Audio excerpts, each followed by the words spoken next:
All information contained in this podcast is general in nature and does not consider your individual circumstances. You should consider the appropriateness of this information with regards to your individual objectives, financial situation, and needs.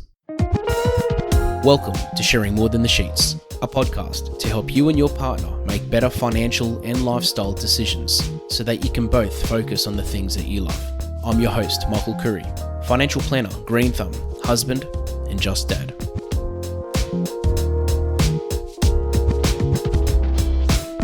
So this podcast is about couples, it's about money, and it's for couples and about money. And I have talked about many different facets of relationships and money over the years. And I come at it from a financial planner's perspective. I'm not a psychologist. In fact, I didn't even study couples and money. In fact, it's not even something that you can possibly study unless I'm wrong. It's something that an advisor experiences over the years and learns. And it's only through talking to people and being passionate about the topic that I've been able to provide content for this podcast. Today, I am so excited to have an expert in this field. She's a speaker. She's an author. Her name is Monica Kalra. And if you haven't heard about Monica, by the end of this episode, you definitely would have. And it will probably prompt you to do some research into her coaching and what she does. And she is a specialist in this field. She talks about couples and money. It's what she does. Monica, thank you so much for joining us. Thank you so much, Michael, for having me. And I am absolutely honored to be here and to be able to share my experience as well as my expertise with your clientele. So thank you once again for having me.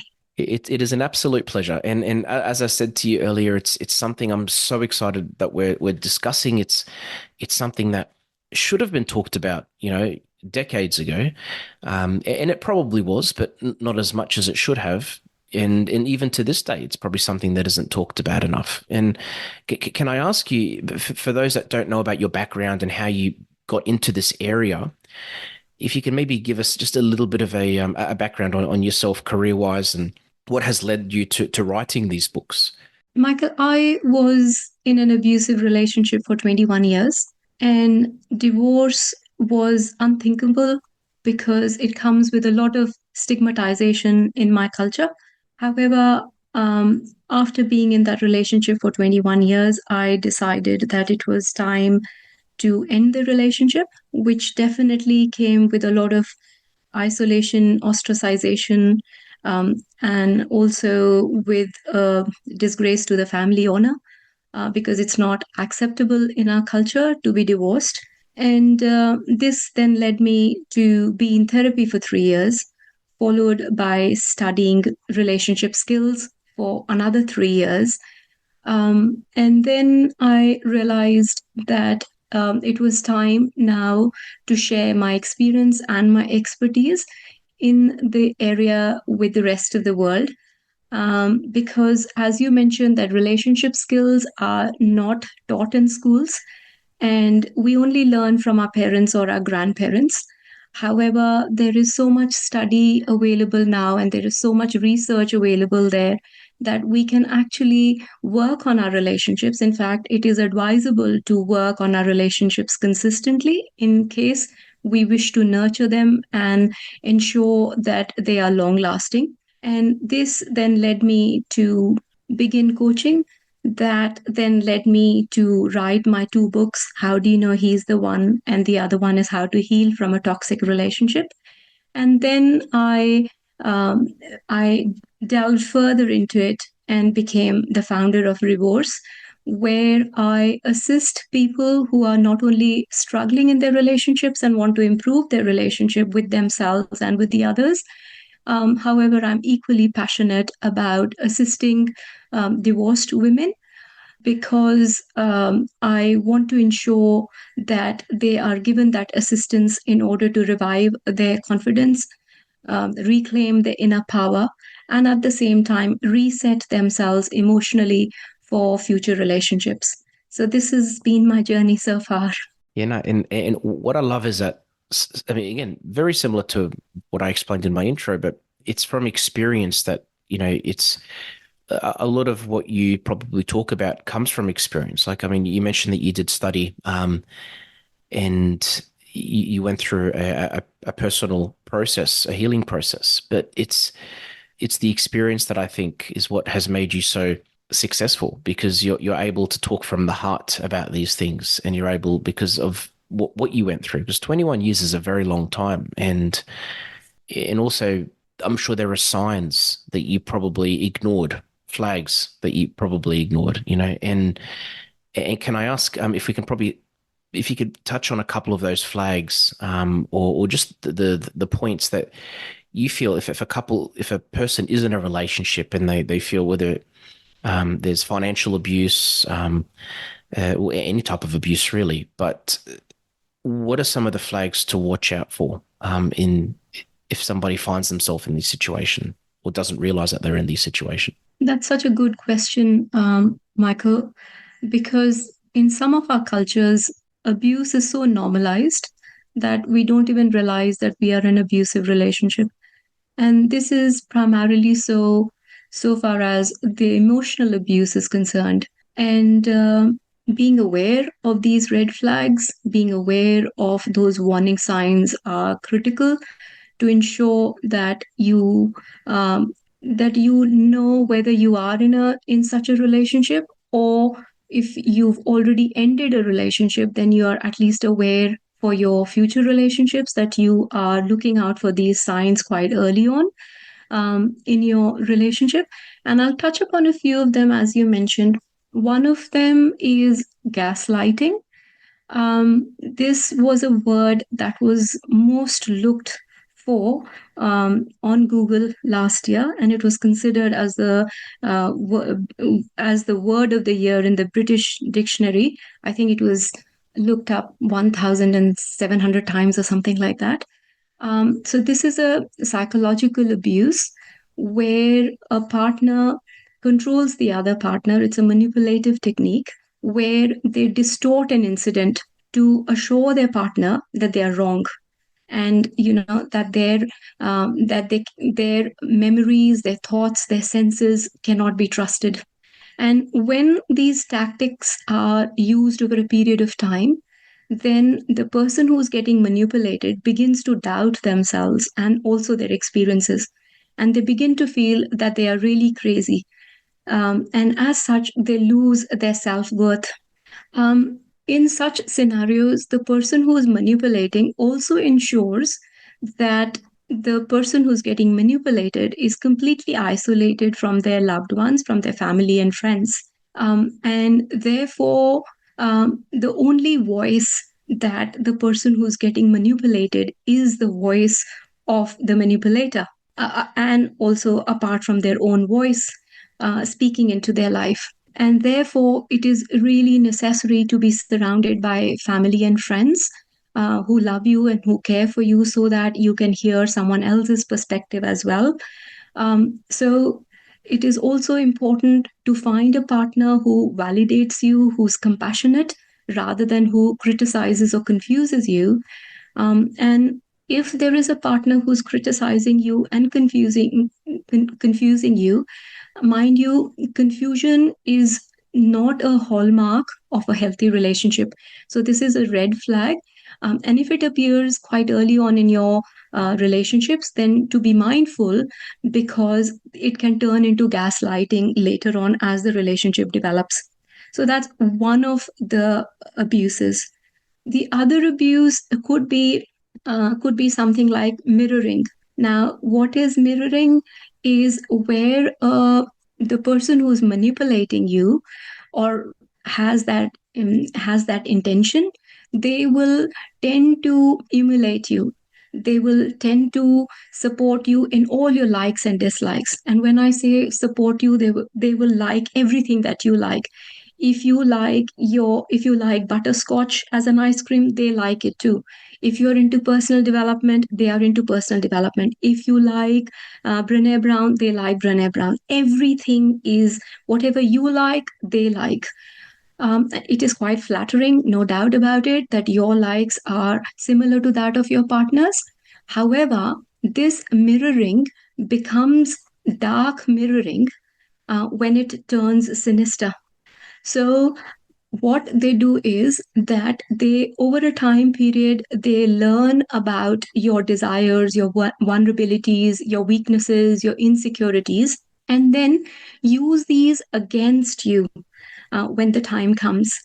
A person who is in a toxic relationship and who is experiencing dark mirroring, it's very hard for them to get out of such relationships because they want their partners to like them, primarily because there are certain parts in each of us which we don't like about ourselves. So these people tend to be on a treadmill, or you could say they are on that hamster wheel trying to please the other partner, to like those parts of themselves that they don't like about themselves, so that they are accepted just as they are, and they continue to being in such toxic relationships. Whereas the idea is to ensure that your partner provides you a safe harbor, provides you a launching pad, so that you can go out in the world, do absolutely excel in any field that you are in, and then you come back to your launching pad, come back to your relationship where you are soothed and supported once again. The other type of abuse that I can mention here, you mentioned about financial abuse. Yes, it's very common. However, it's a very lesser known tactic that is used by the manipulative partners, where they might force the other partner to leave their job. All right, and this could be in the name of, say, in on the pretext that the children are getting neglected, or they might criticize you for the choice of job that you have opted for. They might even turn up at your workplace and be critical of you. They may use your credit card and then refuse to pay it. They will force you to keep a record of every single purchase that you've made, and all the financial decisions that you've made in the house. They will siphon off all the money from the joint account into a private account. So these are various tactics that are used. Whereas a loving partner would be one who would be supportive of the financial independence of their partner. Whereas we don't realize, and especially people who are um, from other cultures, because in our cultures, generally it's the men who always have control, whether it's our fathers or brothers or our husbands, who have control of all the finances. So we don't want to rock the boat. By we, I mean the women don't want to rock the boat, and therefore they give all the authority, because that's what they've seen in their families. They give all the authority and financial decisions to be made by the husband, which, if the husband or the wife, it could be either, because I'm just assuming that way. It could be any of the partners who could be financially abusing you. And I am by no means stating that it's only the men who are abusive. Women can equally be abusive. So in an abusive relationship, any partner can be using financial abuse as a tactic in order to manipulate the other partner. So these are some of them. I hope I have been able to answer your question.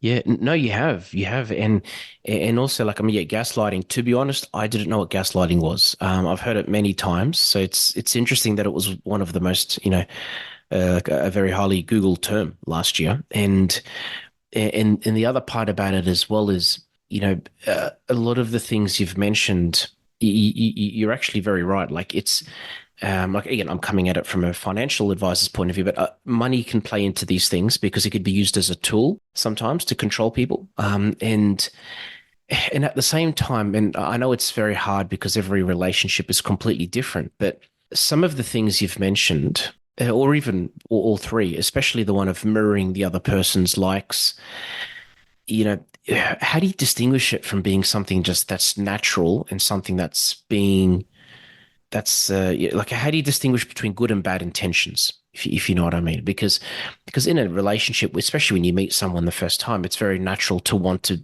do the same things as that person. For example, if somebody doesn't like sushi, but the girl or the guy they're trying to impress like sushi, they'll probably start having sushi with them. So how how do you sort of distinguish between good and bad intentions, or is it impossible to do that? And it's just something that over time, we need to just follow our gut instinct and assess. You're absolutely right. As I mentioned, that it is quite flattering that, and with your example as well, if your partner likes sushi, obviously over a time period, you begin to like sushi. However, as time goes on, um, we have to be mindful of whether our likes are being used against us. Um, in my book, How Do You Know He's the One? I've explained all these with a lot of scenarios, with a lot of examples on how it is how it's not easy. However, you can make out that this mirroring has now turned into dark mirroring. Like one of the examples that I give in the book, I don't know if I'm getting it right. I don't have the book in front of me, but I'll try. So far as I remember, that supposing initially the partner may be very welcoming of you to uh, to take up a job, supposing, and they really like you to do the things that you do in the job, and then they're very appreciative of it, and then a time comes, supposing, where you say that you are getting a leadership position. um, and leadership position means that perhaps you might end up earning more than your partner. So there is a factor of jealousy, supposing, that comes in. Now, they will start to use this against you because they're aware of your insecurities. And they will say things like, they will really exploit on your vulnerabilities. Do you think you have the time? You already are so preoccupied.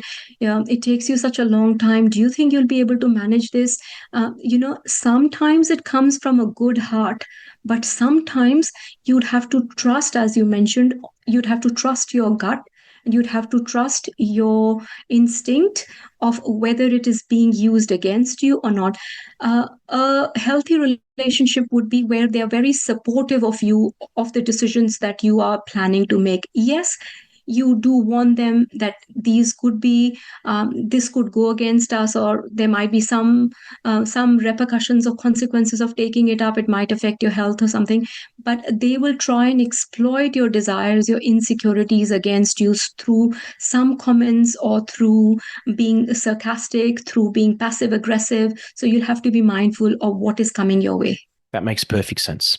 And also a big part of this as well. I think you would this, and I'm assuming. Let me know if this is a part that something that you work in as well. But helping couples work on these things together as well, in communication, because I guess all couples, obviously, every relationship has, some sort of conflict, whether it's a misunderstanding or an argument. It's very natural to have something, but how you deal with it is probably the most important part, as well. Would that be right?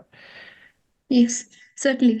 70% of the divorces take place because of the lack of open communication between the partners. These podcasts have been brought to you by Better Financial Planning Australia. To book a free 15-minute phone chat, visit betterfinancialplanning.com.au. By open communication, we've all heard about it. It's about, being really present and curious to listen to your partners.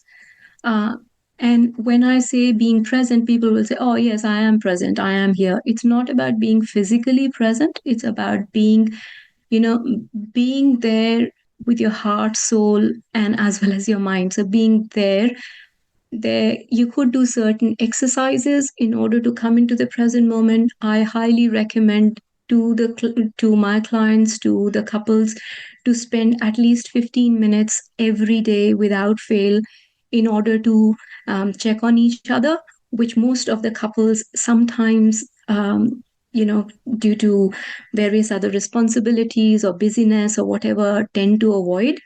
Whereas that's the time, those 15 minutes, where if you can catch up and see and gauge where each one is, and at the same time use that time to appreciate each other, and also be really open and vulnerable, just to share with the audience here, in order to come into your present moment. It's very, very easy. um, you just need to get in touch with your senses. So use all your five senses. What are you seeing at this point in time? Just be very mindful that there might be a laptop in front of you, or there is a bottle in front of you, or your mobile. Be very mindful. Look at the texture, look at their color so that you're getting present. You can also, what can you hear? What can you smell? Can you taste anything?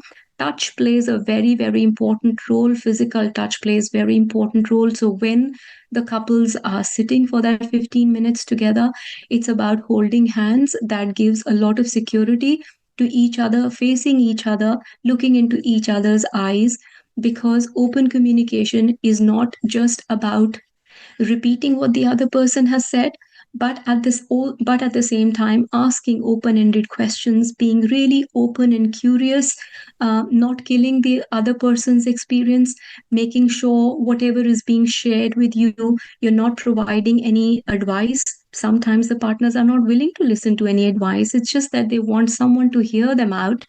So making sure that you're not killing their experience, as I said, no advice, no complaining, no blame game, and no killing of the experience of the other person, no fixing of the experience of the other person at all.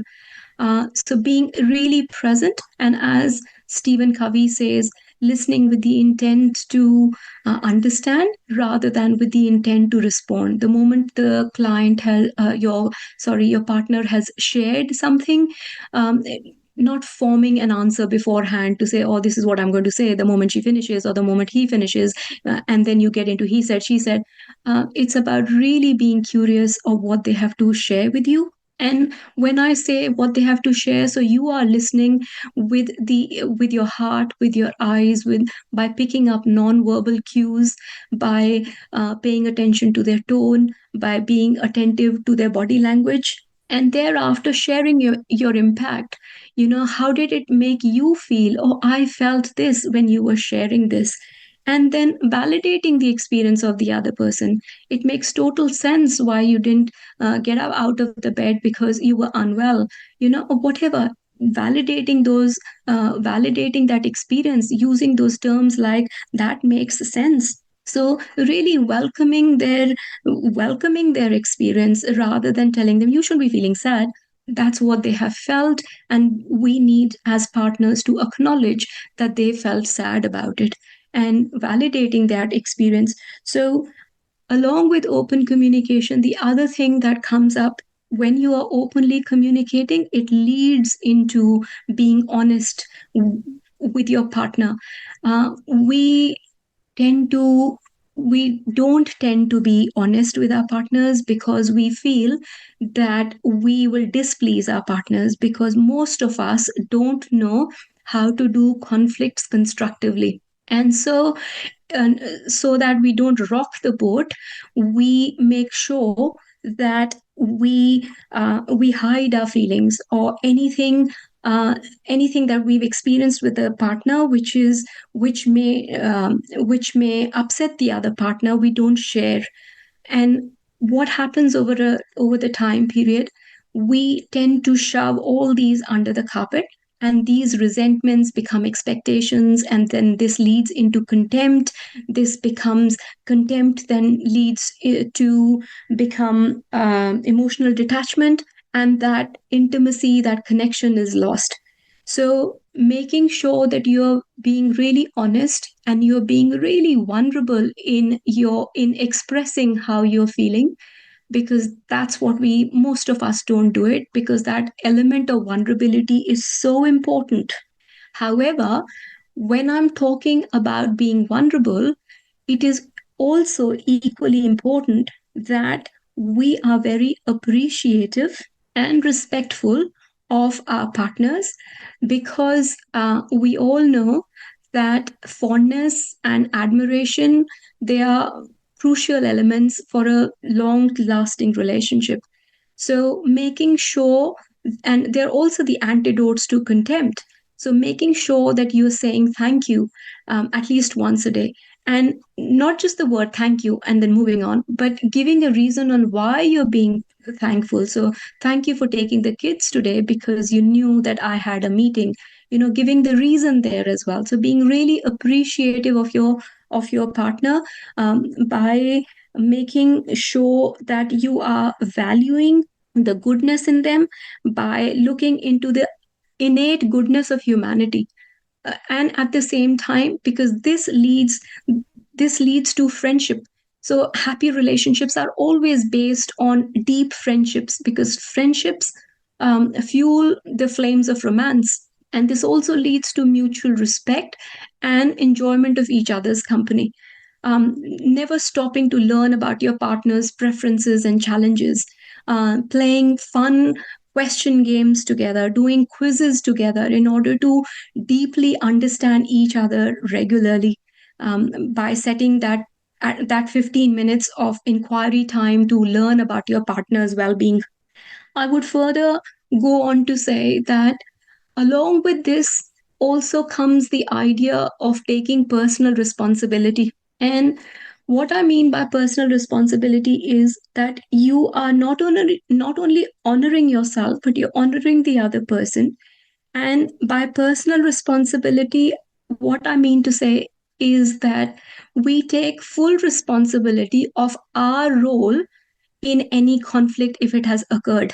So, supposing somebody might say, "Oh, my partner slammed the door and went out of the house." However, it is very much possible that we might have rolled our own eyes, which might have triggered that reaction in our partner. So, taking responsibility for ourselves and saying, "Yes, I rolled my eyes, and therefore he slammed the door or she slammed the door and walked out of the house." So, taking that personal responsibility of what is my role in that conflict, because most of us, it's very easy for us to blame our partners, but we don't take responsibility for our role in the relationship. I hope I've been able to answer that question. Yes, no, you have, and it's actually interesting. So you as you're explaining these points, and they're actually very good points, by the way. So like as a married man listening to this, some of the things he's saying, it's like, oh yeah, yeah, yeah, and there's if there's anything I've learned after 12 years of marriage, I have to make sure I'm saying that number right. It is 12 years. After 12 years of marriage, if there's anything I've learned, is that there are always things that we don't think is a big deal, but our partner does. Like whether it's something like what you said, acknowledging something or saying something in a particular way, or even, of course, our actions. But there are so many things which are so simple that you mentioned, like if you apologize, saying why you're sorry, and or just mentioning things in a certain way, or not ignoring things. There are so many things I've learned over the years that to me isn't a big deal, but to her is, and vice versa. There are things that to me would be a big deal that to her wouldn't be, and again, I think it all comes back to that open communication. I love that you mentioned, 15 minutes a day of couples talking to each other. Like that sounds very obvious, right? When you think about it, that, hey, hold on a sec. So two people that are married 15 minutes together, is that it? But if you think about it, like with life and work, and especially if someone has children and pets and whatever, it's very hard to actually find that 15 minutes in the day, because you wake up, day starts sooner than you realize the day's finished and everyone's in bed. So I love that you mentioned that 15 minutes for couples, and the points you mentioned are so practical, and it's, yeah, and I mean, yeah, just even as you were explaining it, it was something to me. I had light bulbs in my head. It's like, oh yeah, and some of these things I do without realizing, and my wife does as well. And maybe I don't know if she realizes she's doing it or not, but sometimes you need to hear it from someone to be like, oh yes, that's a good point, and yes, maybe I should try that. And I've seen you recently. One of your quotes on Facebook that you've got, that I was reading earlier, is healing begins when you're ready. It's your quote, like you said this, and it makes sense as well, because with that open discussion, open communication, it's also very important for couples to both be ready to talk. You can't just have one side. You can't just have the husband or the wife wanting to talk and the other person not wanting to, or like what you said, not being present. You talked about having like a water bottle in the way, but to me, it's the phone. To a lot of people, it's probably technology these days, just being in the way. But it's healing. It's wanting to do better as well, as a couple. Certainly, Michael. I agree with you. And there are so many other things that I can talk about. I can talk about most of us not even being aware of our needs, not being Mm, able to set boundaries, not being able to regulate ourselves, forget about co regulating with our partners. However, those are topics in themselves. yes. But one little thing that all the couples can add into their practice, along with those 15 minutes, is having some shared rituals. So, what do I mean by that? It's, as a couple, if we can have certain rituals, certain routines that both of us enjoy doing together, because that reinforces a sense of togetherness. And this could be, say, date night every Friday. And when I'm saying it's a ritual, then you're doing it every Friday, irrespective. You leave aside everything else in order to be with your partner on that Friday night, in order to go for that date night, or going, and that could be anything, going for a walk together, every Sunday morning, or any ritual that suits you, because that really breathes in life into a relationship. So, yes, along with those 15 minutes, that 15 minutes can also be a ritual. That this is a ritual we'll follow. This is how we are going to, this is how those 15 minutes will look like. So perhaps it could be like we'll express gratitude for what we have. We'll express some gratitude for each other, or we'll talk about what upset me about you or what upset you about me, so that we are able to resolve that there and then, rather than carry on that resentment over the years and then bring it up every time there is a conflict. So, making sure that there are rituals in place as well, which go a long way in ensuring a long lasting, nurturing relationship. Yes, and also I can definitely vouch for that as well. Even from a financial point of view, when a couple are working on their money together, or trying to work out things as a couple, as a team, having processes in place, having something that they follow, they're more likely to achieve their goals compared to just, oh look, we'll just go with the flow. Yeah, we'll just see how it works out. Let's just she'll be right, or or in your situation, it's, yeah, when we have time, we'll go on a date together, or yeah, if we get time next week, well, let's have a coffee, but having it in there, having something structured, a couple is more likely to follow it, and you know what, then they're more likely to learn from these things, and they're more likely to learn from their experiences, because there's also something else, and this is actually something that you posted on LinkedIn recently, that you mentioned that divorce rates are higher in second and third marriages, and something that you mentioned is that perhaps it's because of people carrying their old way of thinking through different relationships, unexplored baggage, having wounds that aren't healed, and taking that into the new relationship. And I think couples can even relate to that today, that, they they don't learn from one week, and they take that baggage and they take those wounds into the next week. And it may not be such a big deal, but then they take that into the next week, and then the next week, and the next week. And suddenly 1 year later, 2 years later, 3 years, 20 years later, it just gets to a point where, nothing's been worked on. And as you've mentioned so many times, there could be some serious abuse happening in that relationship, that one of those people wasn't aware of, or just ignored the flags of. So it's, your books, I'd highly encourage anyone listening to this that even partially relates to this discussion, or knows someone that does, to purchase a copy of one of your books, Monica. And can I ask, if anybody wanted to do that, what would be the best way for them to do that, if wanted to get in contact with you, or they wanted to purchase a copy of your books? In order to buy my books, they could go on to Amazon. Both the books are available on Amazon. However, if you'd like a signed copy from me, you can definitely get in touch with me. I'm quite active on LinkedIn, and also on Facebook. So yes, I'm available on Instagram as well, but I don't use that much. However, I'm very active on LinkedIn. So you can get in touch with me on LinkedIn. Though I do have a website, monicakalracoaching.com. However, that will be coming down very soon. And there's another one, rewards.com.au, which will be coming up soon too. So get in touch with me in any way that I can assist you and be of service to you. I would love to take you on this journey. Yeah, nice. Thank you, Monica. And what I'll do is maybe I'll put a link of your LinkedIn in the description of the episode. I'm guessing that's probably the best way, just in case they're listening to this episode after the new website is launched. And also yeah, just on just following you on social media, Monica. I've just from what you've posted, I've learned something from it, and it's brought up some aha moments. So I can just imagine reading one of your books, what effect that would have. And also, I like to finish all my episodes off with a dad joke.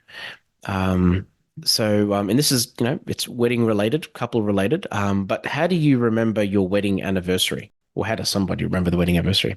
They just need to forget it once. I will. Yeah, I get it now. Sorry for my. It's okay. Yeah. It's like it's so dad jokes. I don't know if you're very familiar with dad jokes, but they're meant to be bad jokes. So Yeah, so no, they're no meant wonder to be then I fun. didn't. They're meant to Yeah, be sorry, funny no. because they're bad. Yes, so sure. Thank you. Yeah. So that's why I said, so you remember your anniversary by forgetting it once. It's one of the things. I mean, you think it would be hard for someone to forget their wedding anniversary, really, if you think about it, because it's you work so hard, you have a wedding, but then again, I don't know. I've only been married for 12 years, so I don't. We'll see how my memory goes over the next 12 years. But Michael, but you'll be surprised. There are many who forget their anniversaries. yeah, well, there you Yeah, go. there are many, and yet, um, people continue to being in those relationships for years on and for various reasons. Yeah, there you go. So in a way, it's not a laughing matter as well, because that person can forget that wedding anniversary for the wrong reasons. Sometimes it's a manipulative technique as well. So, and no wonder that's why I didn't take that as a joke because I am aware of people where people do forget about their anniversaries or they intentionally don't wish their partners. And then that is a means to control the other partner, wherein um, you're being all the more cautious to look after your partner so that they can remember certain dates like these as well. Yeah. Wow. Okay. Well, yeah. It's okay. So how about I give you a second joke? I hope I get it this time. We'll make sure this one's at least funny, or at least partially funny. But did you hear about the notebook who married a pencil? She finally found Mr. Right. Okay. Yeah, that So, was funny. so Yes. yeah, that's all. But yeah, but no, I thank you so much for your time, Monica. I really appreciate it. And thank you for the work that you do in this field. And thank you for your time as well. And thank you for having me. It was lovely talking to you. So thank you so much. Likewise. Thanks for joining us on Sharing More Than the Sheets. Please make sure you subscribe to be updated with future episode releases, and feel free to share this episode with any friends or family that you think it might benefit. Please visit us at sharingmorethanthesheets.com.au to submit questions or requests for future podcast topics. These podcasts have been brought to you by Better Financial Planning Australia. To book a 15-minute phone chat, visit betterfinancialplanning.com.au.